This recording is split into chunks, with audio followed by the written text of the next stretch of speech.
Hello, welcome to a review of Echoes of Death Series 1. This is the first time the Echoes of Death line has made it onto the simulator.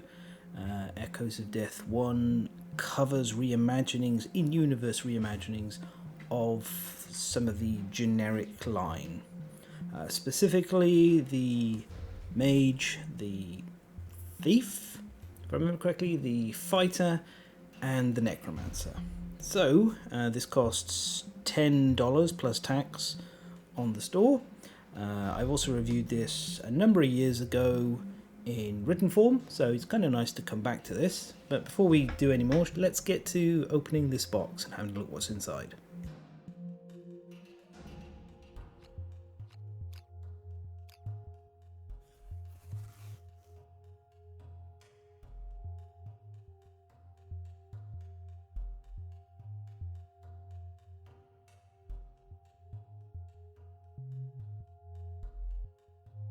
Okay, so here we are. This is all of the contents. You get 4 models, 4 strain milestones, which are the conditions you need to achieve in order to get the permanent effect below, which will unlock these fighting arts. Before we go on to that section and talk about the game stuff, let's take a little look at the models. The team behind this have been working more on the interchangeable weapons thing, and have included that with these 4 characters based on the particular weapons that they like. So we'll have a look at each one in turn. That's what this all is here for. So first up, we got the fighter. So her favoured weapon, from my understanding, is axes, and that's what I got here. Okay. I will say, compared to physical, this model has one big advantage in digital. These ribbons are very prone to breaking off in physical form, and they're kind of gone once they break off because they're so small. It's very easy to lose them and just difficult to reattach them. But I do really like this model. I'm not sure how visible it is here, but she's physically bigger than the other models, which is pretty cool because it links her to the particular fighting art that she represents. Always been very fond of this model. So if we assign her up, there we are. Okay, so her favourite weapon is axes, and there we are, Lantern Glaive. Let's just zoom in a little bit there. There we go. Take that off. Sonic Tomahawk. Boom. I don't know if this is going to change. It does. Amazing. So that's a normal bone axe. One would assume then that this might be a mighty bone axe, which is a seed pattern. Counterweighted axe. Fantastic. And I don't know if this one's going to work, but I hope it does. Oh, yes. Yes, it does. Which means that this one should work as well. Yeah, there we are. So that's a sample of her axe selection. So there's going to be more than that will work. Let's move that over there because it's also, if I remember correctly, a spear. Yeah, cool. Right, next up we got the mage. This model, I've actually never managed to finish painting. Silk armor is something I always struggle with painting. I really should sit down and actually do it at some point because it's not difficult. I just don't feel inspired to do it. But it turns out, and I've always puzzled what this is in game. Her favoured weapons is swords, so it's a sword of some kind. So as much as we can say right now. I will say, even though I struggle to paint this, I have seen people who've painted this model, and it is gorgeous when all painted up. All of this layers and the coins and the detail and everything. It's a gorgeous, gorgeous model. So it really is something on my list to get round to doing. It's just there's a lot of models, and I'm very, very, very far behind with ever getting to paint them. So anyway, her favoured weapon type is swords. Let's start off with a bone blade here. Oh, whoops, hang on. I've got to do this first. So, and assign the sheet, and then I drag her over here to assign. There we go. Just did plan to demonstrate that, and then forgot I was going to do it because I was busy caught up talking about the model. There we are. So, Bone Blade, we'll have to zoom in a bit there. You can see she's holding it inverted. I won't zoom in for every single one. Oh, whoop. Excuse me, sheet, could you lock down? Thank you. Right, put that out of the way. So then we'll pop the scrap sword on. They demonstrate this one on the store image. There we go. We got a hollow sword. It's a bit of a different angle, that one. It's quite a long sword, actually. And then the black sword, as in the best sword, or one of the best swords, arguably. It's a really, really nice sculpt.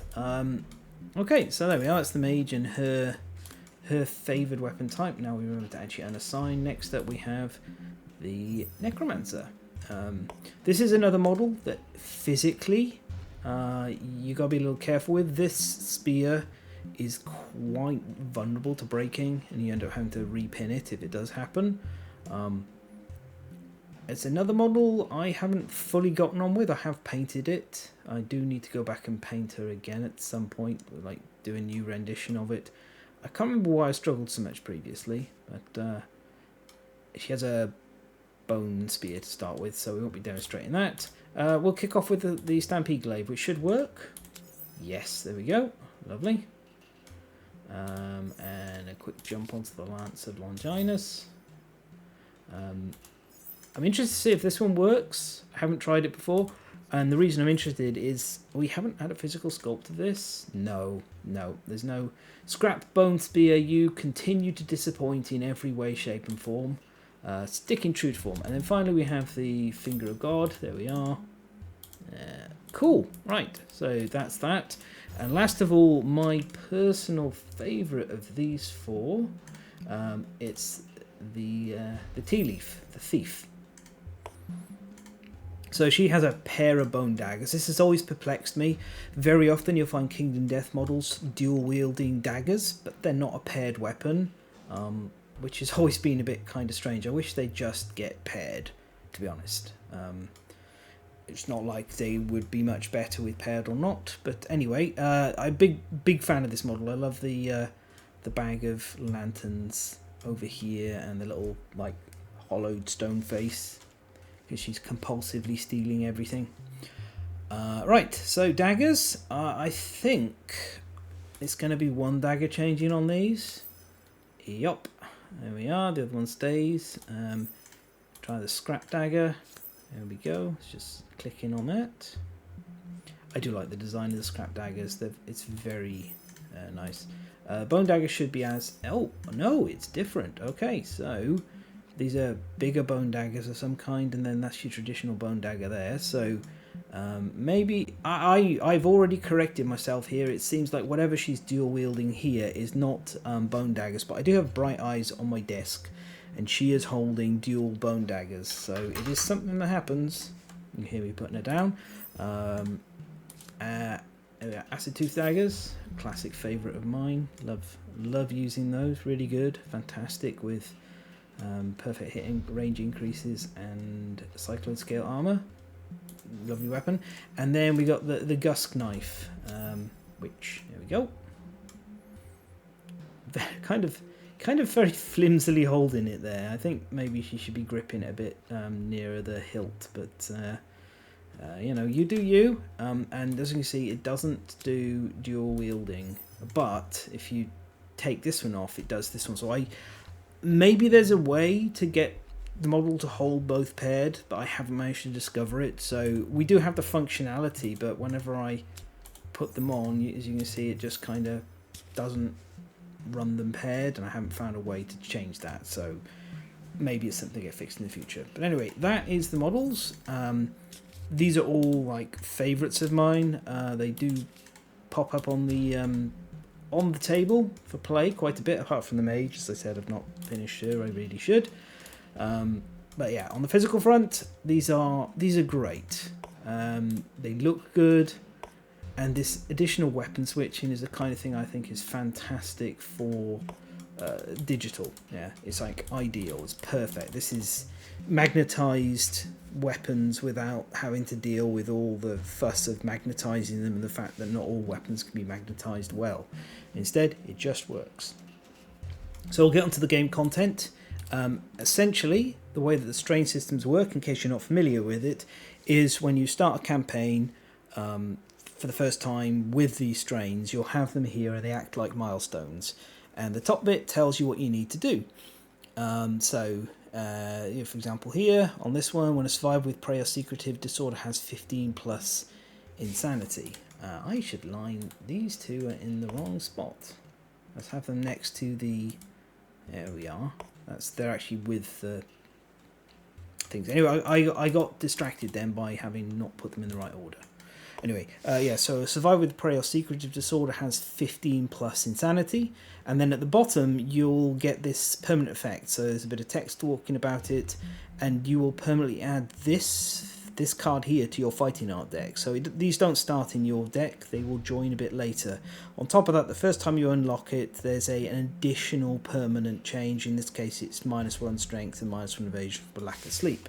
Once you've completed the milestone, unless you want to reset it for future games, you'll just put the card in your box and keep it safe, because it's done, and this will now be in your deck for future. So let's take a look at Backstabber to start with. So this is a dagger-based fighting art, and on a perfect hit, your first wound attempt in that attack gains Devastating 1. Devastating 1 will deal an additional wound. So pretty strong, dealing 2 wounds. And also, when you attack a monster with a dagger from the blind spot, if you have Horde or Secretive, and you remember those you used to unlock it, you increase the range of your perfect hits by 1. So perfect hits is one of the themes of daggers. This improves that, and even builds into the concept of stabbing people in the back with a dagger, like the title, but also in a way that typically daggers don't feel that themed in Kingdom Death. This really helps bring the theming together. This is a perennial favourite of mine, and I really appreciate how it's two very negative disorders. Like Hoarder and Secretive usually they got fairly big downsides. Hoarder being you're paying resources, basically your survivor is stealing the resources, and Secretive is they're only going out every other year. But I'm okay with these kind of disorders if I'm getting this kind of benefit from it with this, and it even works without those disorders extra. So I think this is really well designed fighting art, and I like what it does with daggers. Next up, the mages. So this is when a survivor consumes a brain mint gear while there's 4+ black lichen strange resources in the settlement storage. So brain mint gear comes from the Screaming Antelope. You just need a Screaming Brain to make it, and then you'll need to get 4 black lichen, which you get from killing level 3 monsters, and just store them all up, and then it'll unlock, and you'll gain the Ethereal Pact fighting art, and it'll go permanently into your deck. So Ethereal Pact, in addition to showing the Sky Whale, gives you +3 to your brain trauma rolls, which means you can't die from brain trauma while you have this. But given that +3, you can roll the impossible result, and if you do, then the survivor becomes a saviour. Additionally, as you'll note, if you're already past age 2, you don't even get your secret fighting art. So this has 2 roles. The first one being, hey, protection from brain trauma, that's quite useful. But the second thing being making additional saviours, or making a saviour. So you can get saviours in your campaign where they normally wouldn't be via this. I don't think it's the best. It's not like super powerful. Saviours are obviously a very balanced survivor type. They have a lot of power in them, but they also have a short lifespan as a consequence, so they cost you when you're trying to get weapon proficiency completed. But on the whole, I quite like them. I especially like using blue and green saviours. Blue ones in particular are incredibly good at generating value while they're around. So this is kind of fine, you know. And maybe you never roll impossible, you just get protection from dying, which is quite nice, especially in a settlement where you haven't got Accept Darkness. So again, you'll notice it's kind of doing 2 things, same as Backstabber. It's like doing 2 things. So this is okay, this one. It's like pretty decent. Our third one is the Tranning Strain. So this is when a survivor survives the Trepanning Barber Surgeon Endeavour 5 times. Super easy to unlock. You get the Barber Surgeon and you basically spend 5 endeavours on the same survivor over a number of years, or all in the same year if you have enough. Just making a note of it in the notes section of your character sheet. And once you've done the 5th one, then you unlock the Infinite Lives Fighting Art. This one's a bit notorious, so we're going to talk through it in a little bit more detail. You can't create new memories, flavor text. You cannot gain new fighting arts or disorders. When you gain one, you instead gain a new lifetime, which gives you a new name and a new once per lifetime reroll. So essentially this locks it in on you. If you forget Infinite Lives for some reason, then you'll be able to get new fighting arts and carry on. But otherwise you're kind of trapped in stasis as to where you are, like held in what's going on. The thing is, there's a lot of ways to just give yourself disorders, like trepanning, you know. No, just trepanning? It's not trepanning. So I'm going to actually check that right now. Well, hey, what do you know? I did remember correctly. On a roll of a 10, you gain a new disorder and a new fighting art. So, yeah, the trepanning would be one way, but there's a ton of ways that you can gain disorders, and some of them can be quite forced.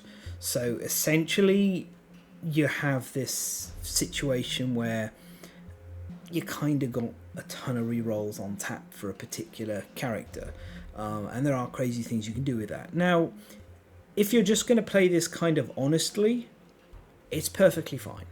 And I don't actually have any problems with it, because I sort of pushed the limits of this fighting art once and went, okay, right, that was interesting.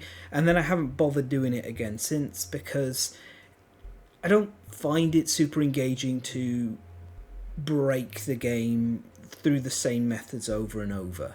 Sometimes you do something and it distorts the experience so much, you're like, okay, yeah, I'm not going to do that in the future, and I'm going to stop doing it right now. So just some caution with this. You may find some crazy things you can manage with Infinite Lives, but on the whole, if you kind of dial back from it, or if you really love them, then, you know, that's fine. Yeah. And then last of all, we have the Giant Strain. When a survivor with marrow hunger impairment has a child from intimacy, this has gotten even easier to do with the Gambler's Chest, and it's been happening a fair bit more. You gain the Giant Blood Fighting Art, which is basically +1 strength, -1 evasion, and you can consume skulls to gain the marrow hunger impairment. This is kind of a little bit of a lackluster fighting art compared to some, but one of the things to bear in mind is actually +1 strength is way more than you'd think, and if you're not a frontline tank, if you're a damage dealer, you kind of don't really care about your evasion, because quite often monsters are hitting on a 2+ anyway. So you improving them to hit you on 1+, that's got no change. So obviously you do not want this on a frontline tank or off tank, someone who's using a lot of evasion. But otherwise, on other types, hey, +1 strength, fantastic. And if it ever becomes a situation where this isn't working out, you can get rid of it and replace it with another fighting art, the way that fighting arts gradually churn through. It's definitely the weakest of these 4 fighting arts, though. But I haven't been upset when I've drawn it. In fact, this is the most recent of these 4 that I've actually had turn up in a campaign. And it did a grand job. It actually was great. Just pushed a weapon that was kind of below the threshold I wanted at up there. So it lasted longer, and I was pretty happy with that. That's it. That is everything that comes in this. So the last thing to note is, once you've unlocked these fighting arts, you won't be doing these milestones again unless you choose to reset them. Instead, they will live in your fighting art deck. There is an additional rule for strain fighting arts. You can't have more than 5 of them in your fighting art deck. So that doesn't impact you if you only have this, because there's only 4 here. But as you get more in the future, you'll basically shuffle them up and at the start of a campaign and deal 5 in to your deck. And those will be the ones that you'll have.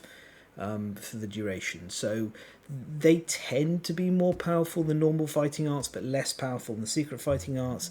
As such, I think that's a pretty kind of fair sort of balance. You could alternatively pick the 5 you want to play with. But yeah, that's it. Echoes of Death 1. I think there's better Echoes of Death further down the line, but this was really good for a first release. And honestly, at $10 on the store, I think this is an easy pickup. If you want it physically, I do think there's better ones. I would really recommend Echoes of Death 3 and 4, which I really like. But it's perfectly fine to pick up all of these. And about the only general comment I have about Echoes of Death is I'd like to see them start bringing in some male Echoes of Death survivors as well, maybe in like Echoes of Death 5 or whatever. But we'll see. So yeah, thumbs up. I have no complaints about this at all. I thoroughly recommend it. Right, and that's it. I'll catch you all next time. Happy hunting.